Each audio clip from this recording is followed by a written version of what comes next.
제가 여러분들에게 커뮤니케이션의 세 가지 원칙에 대해서 강의를 해드리겠습니다. 사실 이 주제는 매우 중요합니다.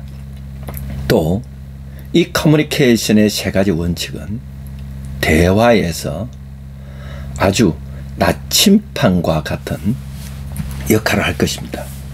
그러므로 이 강의를 듣는 여러분들이 이 커뮤니케이션의 세 가지 원칙에 대해서 하나의 지도와 같이, 이 나침반과 같이 이해를 해주면 고맙겠습니다. 먼저 우리 모든 사람은 자기 자신으로 존재하고자 합니다. 우리가 좋은 인간관계를 맺어가는 방법은 먼저 내가 상대방의 욕구를 충족시켜주는 것이죠. 우리 사람들의 욕구는 자기 자신으로 존재하고자 하는 욕구가 있고, 또 하나는 자기 자신을 표현하고자 하는 욕구가 있습니다. 그럼 우리가 어떻게 하면 상대방이 자기 자신으로 존재하도록 도와줄 수 있을까요? 뭐 여러 가지 방법이 있겠지만 우리가 대화 중에서, 그 사람과의 대화 중에서 우리가 어떻게 하면 그 사람과 좋은 효과적인 인간관계를 맺어가면서 그 사람이 자기 자신으로 존재하고자 하는 욕구를 대화 속에서 채워줄 수 있을까요? 저는 윌리엄 피치라는 이 교수님의 책이 참 좋았습니다. 윌리엄 피치의 휴먼 빙. 저는 이 책을 보면서 창조적인 인간관계에 대해서 이렇게 생각해 봤습니다.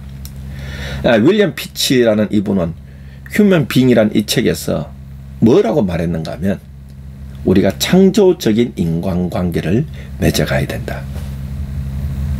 창조적인 인간관계를 맺어갈 때에 세 가지 원칙이 있다, 이렇게 말했습니다.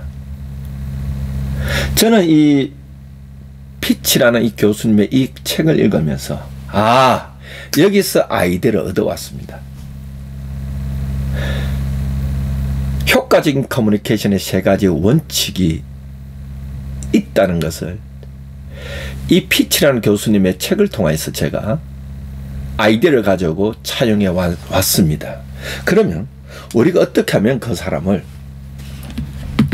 자기 자신으로 존재하도록 도와줄 수 있을까? 우리가 커뮤니케이션 할 때, 대화할 때 그 사람을 있는 그대로 자기 자신으로 존재하도록 도와주는 방법이, 피치라는 교수님은 세 가지를 말했습니다.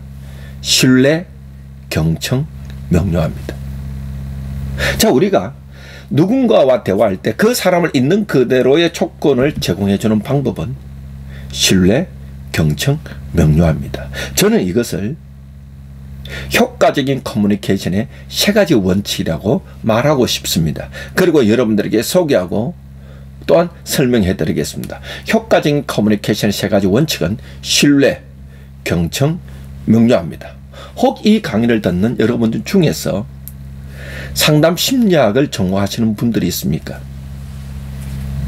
상담 심리학도 모두가 기본적인 것은 베이직 카운슬링 스킬은 대화로 이루어지고 있습니다. 상담의 가장 중요하면서 기본적인 기술은 대화입니다. 커뮤니케이션입니다. 그래서 상담의 기술의 가장 기본이 신뢰, 경청, 명료합니다. 우리가 상담 관계를 잘 맺는다. 상담 관계를 잘 맺는 것도 신뢰, 경청, 명료합니다. 제가 우리 대학원에서 박사과정에서 상담 슈퍼비전을 가르치고 있습니다. 상담 슈퍼비전 관계를 형성하는 방법이 뭘까? 저는 생각합니다. 이것도 또한 신뢰, 경청, 명료합니다. 그러면 이 신뢰, 경청, 명료화가 인간관계를 맺는 핵심 방법입니다. 그렇다면 이 신뢰, 경청, 명료는 우리가 다른 사람과 대화를 할 때 대화의 나침판과 같은 역할을 해줄 것입니다. 그리고 등대와 같은 역할을 해줄 것입니다. 또한 대화를 할 때 지도와 같은 역할을 해줄 것입니다. 우리가 그러면 하나씩 살펴보겠습니다. 커뮤니케이션의 세 가지 원칙입니다. 첫째, 신뢰입니다. 둘째, 경청입니다. 셋째, 명료합니다. 먼저 제가 이런 질문을 해보겠습니다. 신뢰란 무엇인가? 첫 번째 질문입니다. 오늘 이 강의를 듣는 여러분들은 신뢰란 무엇일까? 대화를 할 때, 인간관계를 맺을 때에 신뢰란 무엇일까? 두 번째 질문입니다. 신뢰는 라포, 신뢰관계를 형성하기 위해서는 먼저 내가 상대를 신뢰하는 것이다. 1번. 2번. 상대방이 나를 신뢰하는 것이다. 자, 신뢰관계를 형성한다는 것은 먼저 1번, 먼저 내가 상대를 신뢰하는 것이다. 2번, 먼저 상대방이 나를 신뢰하는 것이다. 1번, 2번. 신뢰관계 형성의 우선은 1번일까요? 2번일까요? 1번입니다. 먼저 내가 상대를 신뢰해 줘야 됩니다. 내가 상대를 신뢰를 해주면 상대가 내가 신뢰해 주는 것을 받고 그 상대가 나를 또 신뢰를 해줍니다. 내가 먼저 상대를 신뢰해 주면 신뢰를 받은 상대는 나를 신뢰해 줍니다. 이것이 왔다 갔다 왔다 갔다 하면서 상호작용을 통하여서 형성되는 것이 신뢰관계, 이렇게 얘기합니다. 상담에서는 라포가 형성되었다, 이 라포라는 것이 신뢰관계에 형성되었다, 이렇게 말하는 거죠. 대화에서도 똑같습니다. 우리가 누군가와 대화를 할 때 내가 먼저 상대를 신뢰해 줘야 됩니다. 그러면 상대는 나의 신뢰를 받고 나를 신뢰하게 됩니다. 이런 상호작용을 통하여서 형성되는 것이 신뢰관계입니다. 그러면 첫 번째 질문했던 거 다시 질문해 드립니다. 그러면 신뢰란 무엇일까요? 내가 상대방을 신뢰한다는 것이 무엇일까요? 이것은 마음의 자세입니다. 신뢰란 무엇일까? 신뢰의 의미는 첫 번째입니다. 신뢰는 우리가 무엇을 하고 있는 것보다는 우리가 누구인가라는 것에 더 큰 초점을 두고 있습니다. 그래서 우리가 행위에 초점을 둔 것이 아니라, 신뢰는 행위에 초점을 둔 것이 아니라 그 사람의 존재에 초점을 두고 있는 것입니다. 그러므로 우리가 상대방에 대해서 다음과 같은 사실을 이해하고 있을 때 신뢰는 더욱더 쉬워집니다. 곧 내가 상대를 신뢰한다는 의미는, 개념은 다음과 같은 세 가지의 자세와 마음 태도를 가지는 겁니다. 첫 번째입니다. 상대방은 관계를 맺을 때 무의식적인 고정된 방식을 사용하고 있을지도 모른다는 것을 내가 알아야 됩니다. 상대방이 나와 관계를 맺을 때 무의식적인 고정된 방식을 사용하고 있을지도 모른다. 이것을 프로이트 같은 경우에는 무의식이라고 했고, 아들러라는 심리학자는 생활 양식이라고 했습니다. 우리 사람들은 또 조금 전에 우리가 커뮤니케이션에서는 부호화 과정을 거친다고 했습니다. 내가 갖고 있는 누군가와 관계를 맺을 때 내가 어린 시절에 또 환경과의 관계에 의해서 형성된 나의 신념체계, 나의 행동 방식, 나의 감정이, 이것이 무의식 가운데 고정된 방식이 의식의 세계로 옮겨온다는 것이죠. 우리가 그래서 이해를 해야 됩니다. 아, 상대방의 관계를 맺을 때는 무의식적으로 고정된 방식을 사용하고 있을지도 모른다. 이걸 꼭 명심해야 됩니다. 이것을 구어체로 말하면 그럴 수밖에 없구나, 그럴 수도 있구나. 우리가 상대를 이해하고 나면 야, 그럴 수밖에 없구나, 그럴 수도 있구나 이해가 되는 것이죠. 두 번째입니다. 상대방이 공격적인 행동을 하는 것은 나에게 대항하고 있는 것이 아니라 자기 자신으로 존재하고자 노력하고 있다는 것을 알아야 됩니다. 상대방의 공격적인 행동은 자기 자신으로 존재하고자 노력하고 있다는 것이죠. 이것이 아야였습니다. 아야. 이 고양이들이, 제가 얼마 전에 고양이에 대해서 얘기를 들었는데, 이 고양이는 영역 동물이다 이렇게 알고 있습니다. 이 영역 동물들은 자신의 영역을 분비물로 이렇게 표시를 해두고 있습니다. 그 자신의 영역에 누가 들어오면 공격을 합니다. 똑같이 우리 사람들도 내가 마음의 상처를 받거나 내가 나의 영역, 심리적 영역에 누군가 나의 심리적 영역에 누군가 침범해 왔을 때에 나도 모르게 공격적인 행동이 나오는 것이죠. 이럴 때 우리는 그 사람의 공격적인 행동을 하더라도 나는 마음속에 돌을 닦듯이 외우고 있는 것입니다. 아, 저 사람의 공격적인 행동은 나에게 대항하는 것이 아니라 자기 자신으로 존재하고자 노력하고 있는 것이구나. 그래, 심리적으로 아야라고 외치고 있는 것이구나. 이렇게 이해하셔야 됩니다. 마지막 세 번째입니다. 내가 상대방을 신뢰한다는 것은 뭐냐면 상대방을 판단하지 아니하려고 의식적으로 노력하는 겁니다. 이것이 바로 판단 중지, 라틴어로 에포케라고 말하는 에포케. 내가 상대방을 판단하지 아니하려고 의식적으로 노력해도, 왜냐면요, 앞서서 여러분이 강의 들었지만 커뮤니케이션의 장애 요소 중에 하나가, 나도 내가 말하는 사람 입장에 있을 때는 나의 의도를 전달하고 싶을 때는 내가 코딩화 작업을 합니다. 그리고 내가 코딩을 해가지고 부호를 바꿔가지고 내가 그것이 말과 행동으로 표현되는 거죠.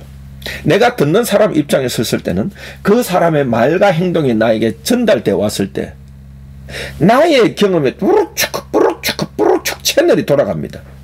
그러면서 그 사람의 말과 행동을 통하여 전달되어 오는 것을 내가 그 사람의 의도를 해석을 하는 것이죠.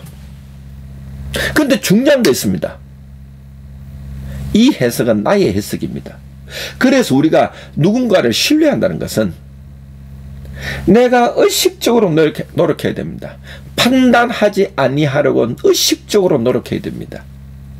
이것은 나의 해석이다. 이것은 나의 해석이다. 이것은 나의 해석이다. 이렇게 의식적으로 노력하다 보면 그 사람을 있는 그대로 빠질 수 있고, 그 사람을 있는 그대로 자기 자신으로 존재하고자 도와줄 수 있는 것이고, 그 사람이 있는 그대로 자신의 감정과 자신의 생각과 자신의 마음을 언어로 표현할 수 있는 것이죠. 이것이 신뢰라는 것이죠. 그래서 신뢰라는 것은, 신뢰의 개념은 첫 번째, 상대방의 인간관계를 맺는 것은 무의식적인 고정된 방식을 사용하고 있을지도 모른다. 내가 명심하고 있는 겁니다. 이걸 구어처럼 하면 그럴 수도 밖에 없구나, 그럴 수도 있구나. 두 번째입니다. 상대방의 공격적인 행동은 나를 대항하는 것이 아니라 자기 자신으로 존재하고자 노력하고 있는 것이다. 내가 이것을 명심하는 겁니다. 이것을 구어체로 표현하면 아야, 심리적으로 아야 라고 외치고 있는 것이죠, 상대방은. 세 번째입니다. 신뢰라는 것은 내가 판단하지 아니하려고 의식적으로 노력하는 것이다. 이것을 라틴어로는 에포케라고 말합니다. 이것을 판단 중지다 이렇게 말합니다. 그래서 우리가 어떤 사람을 판단하는 데는 두 가지 방식이 있습니다.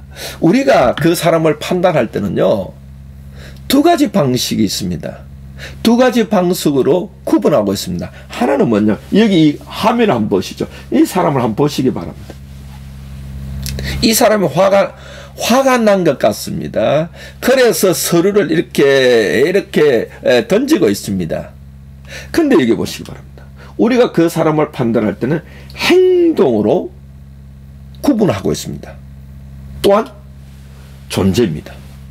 우리가 그 사람을 판단하는 데는 두 가지 방식이 있다는 것을 꼭 기억하시기 바랍니다. 행동과 존재를 구분합니다. 자, 우리가 그 사람을 판단할 때는 행동은 우리가 판단을 하지만 그 사람의 존재는 판단해서는 안 됩니다. 즉 이런 겁니다. 행동에 대한 평가는 중요하고 필요하지만 존재에 대한 평가는 조심해야 됩니다. 그 사람이 뭔가 물건을 훔쳤다면 물건을 훔친 그 행동은 평가를 해야 됩니다. 옳고 그름을 평가해야 됩니다. 그렇지만 물건을 훔친 그 행위를 보고 그 사람의 존재 자체는 건드리지 말아야 됩니다. 근데 우리가 보통적으로 언어를 사용할 때에 존재를 건드립니다. 존재를 건드리는 핵심 단어들이 있습니다. 그것은 뭐냐면요, 그 사람의 집안입니다. 그 사람의 학벌입니다. 그 사람의 성품입니다. 그 사람의 출신입니다. 이것을 단어를 쓰면, 이런 단어를 쓰면 존재를 건드리는 단어들입니다. 이제 경청입니다.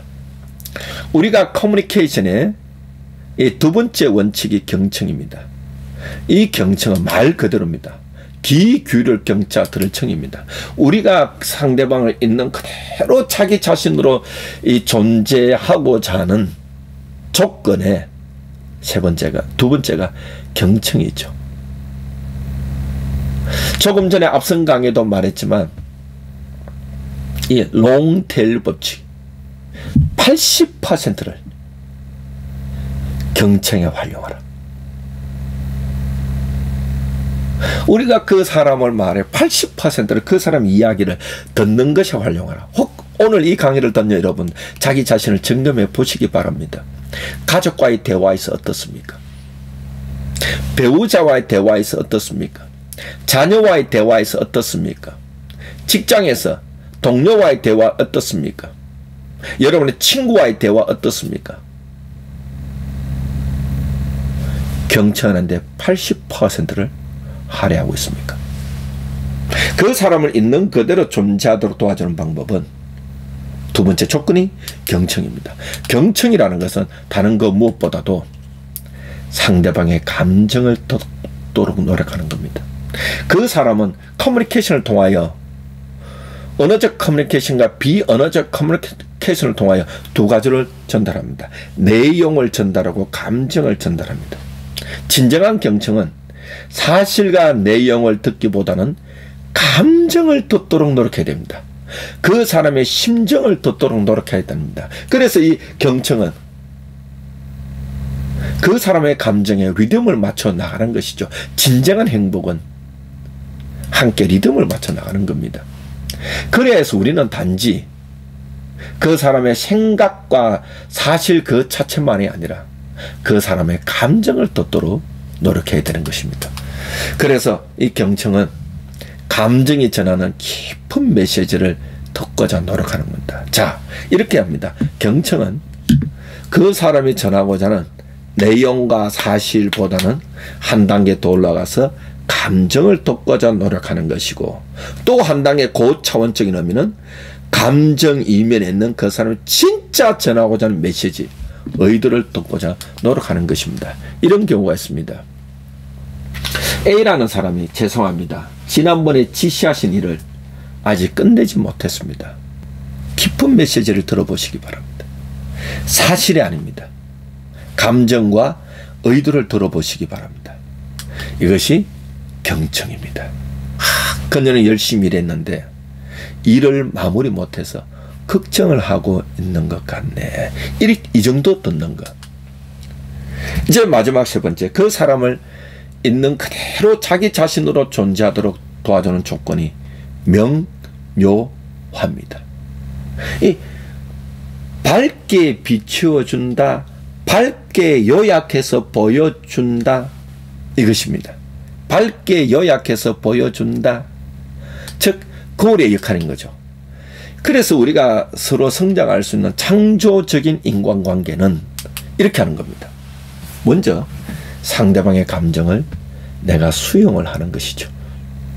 상대방을 있는 그대로 어떤 감정이든지 내가 그 감정을 경청을 통해 있는 그대로 수용하고, 그 수용한 감정을 서로 나눌 때 우리가 신뢰의 관계가 형성되고, 창조적인 인간관계가 형성되는 것이죠. 그래서 상대방의 감정을 수용하는 것은 신뢰와 경청입니다. 에서 비롯됩니다. 그리고 내가 수용한 그 감정을 서로 나누는 것은 명료화를 통해서 이루어집니다. 명료화라는 것은 그 사람의 감정과 그 사람의 메시지를 내가 경청한 것을 내가 제대로 들었는지 대무로 보아주는 것이 명료화입니다. 그래서 명료화의 주체는 상대방의 말입니다. 상대방의 감정입니다. 상대방의 의도입니다. 나는 그 상대방의 말을 통해서 전달되는 감정과 의도를 내가 제대로 들었는지 내가 거울처럼 밝게 비춰주면서 요약해 주는 것이 명료화입니다. 그래서 이 명료화는 우리 듣는 사람에게 도움이 되는 것입니다. 왜냐하면 첫 번째입니다. 내가 듣는 사람의 입장에 있을 때는 그 사람이 말한 것을 내가 다른 의미로 들을 수 있기 때문입니다. 왜냐하면 내가 해석했기 때문입니다. 나의 해석은 상대방이 전하고자 하는 의도와 같을 수도 있고 다를 수도 있습니다. 근데 더 중요한 것은 나의 해석이라서 다를 확률이 높습니다. 그러므로 내가 확인을 해야 됩니다. 되물어 봐야 됩니다. 그래서 상대방의 들은 사실 그 자체를 명료화한다는 것은 이 대화에서 일어나는 오해와 장벽을 극복하는 데 도움이 되는 것이죠. 그러므로 명료화의 가장 큰 가치는 내가 상대방에게 내가 당신의 이야기를 듣고자 노력하고 있어 라는 것을 전달이 됩니다. 두 번째는요, 그러므로 단지 알겠어요 라는 말로는 부족합니다. 내가 들은 것을, 내가 이해한 것을 대무로 보아줌으로, 명료화함으로 내가 당신을 이해하고 있다는 것을 보여줘야 되는 것이죠. 그래서 명료화 가치는 두 가지입니다. 상대방에게 나는 당신의 이야기를 잘 경청하고 있습니다. 두 번째는 상대방에게 나는 당신을 이해하려고 노력하고 있습니다. 이것이 명료화의 가치입니다. 그러므로 지난번에 조금 전에 했던 것이죠. 아직 끝내지 못했습니다. 경청하였으면 당신은 열심히 일했는데 일을 아직 마무리 못해서 걱정하고 있는 것 같네요. 이렇게 말을 해주는 겁니다. 걱정하고 있는 것 같네요. 요거는 경청이고 이것은 명료화입니다. 그래서 명료화라는 것은 내가 당신의 말에 동의합니다 라는 것이 아니라 당신이 하신 말씀은 이러이러이러한 것 같은데 제가 이해한 것이 맞습니까? 당신의 말은 이러이러이런 마음인 것 같은데 제가 이해한 것이 맞습니까? 라고 대무로 보아주는 겁니다. 간단합니다. 뭐뭐 같은데 이해한 것이 맞습니까? 뭐뭐 같은데 제가 들은 것이 맞습니까? 당신의 말씀은 이것 같은데 제가 이해한 것이 맞습니까? 이렇게 대무로 보아주는 것이 명료합니다. 그러므로 이 인간관계에서 가장 중요한 것은 사실 그 자체가 아닙니다. 대화를 할 때 가장 중요한 것은 내용 그 자체가 아닙니다. 그 사람이 그 사실에 대해서 어떻게 느끼느냐 하는 것입니다. 여러분이 대화할 때 누구의 얘기 들으면서 사실이 뭐냐, 내용이 뭐냐, 정보가 뭐냐 여기에 매이지 마시고 그 대신에 그렇게 하는 것 대신에 야, 저렇게 말하는 사람의 심정이 어떨까? 저렇게 말할 때에 저 사람의 감정이 어떨까? 그걸 한번 느껴보시기 바랍니다. 이것이 관계를 새롭게 회복하는 길입니다. 즉 이런 것이죠. 당신의 말은 뭐뭐라고 느끼는 것 같네요. 이렇게 확인해 주는 겁니다. 이때 비로소 상대방은 사실을 들을 수 있게 됩니다. 상담의 깊은 메시지를 들을 수 있게 되는 것이죠. 듣기는 다음과 같은 순서로 일어납니다. 경청은 다음과 같은 순서로 일어납니다. 뭐냐면 사실 그 자체가 먼저이고 감정적인 이해가 그 다음이 아닙니다.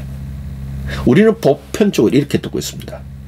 사실과 내용을 먼저 듣습니다. 그러나 그 대신에 방법을 바꿔보시기 바랍니다. 순서를 바꿔보시기 바랍니다. 먼저 감정을 들으십시오. 말하는 그 사람의 감정을 들으려고 노력하십시오. 그리고 그 다음에 사실 그 자체가 다음입니다. 효과적인 경청은 상대방의 관점을 듣기 위해서 충분히 배려하는 것입니다. 사랑은 관심을 기울이는 것입니다. 오늘 저는 여러분들에게 상대방을 자기 자신을 존재하도록 도와주는 조건에 대해서 강의해 드렸습니다. 이것은 피치라는 박사님의 의견을 가져와서 제가 여러분들에게 커뮤니케이션의 세 가지 원칙에 대해서 설명해 드렸습니다. 그것은 신뢰, 경청, 명료합니다. 오늘도 여러분들이 저의 강의를 경청해 주셔서 고맙고, 여러분들이 이 강의에 대해서 더 깊이 공부하기를 원하면 마음을 움직이는 커뮤니케이션 기법, 이 책을 한번 읽어보시도록 권합니다. 이 안에 내용이 다 들어있습니다. 이 책은 시그마 북스에서 제가 쓴 책입니다. 오늘도 여러분들이 저의 강의를 또 박민수 상담 유튜브를 통하여서 또 시청해 주시고 경청해 주셔서 고맙습니다. 여러분들이 이 강의가 도움이 되시면 좋아요도 한번 눌러주시고 또 구독도 해주시면 고맙겠습니다. 오늘도 여러분들이 제 강의를 경청해 주시고 시청해 주셔서 고맙습니다. 여러분의 삶에서 행복한 커뮤니케이션을 통하여 여러분의 인간관계가 행복하기를 기원하면서 저는 여기서 강의 마치겠습니다. 고맙습니다.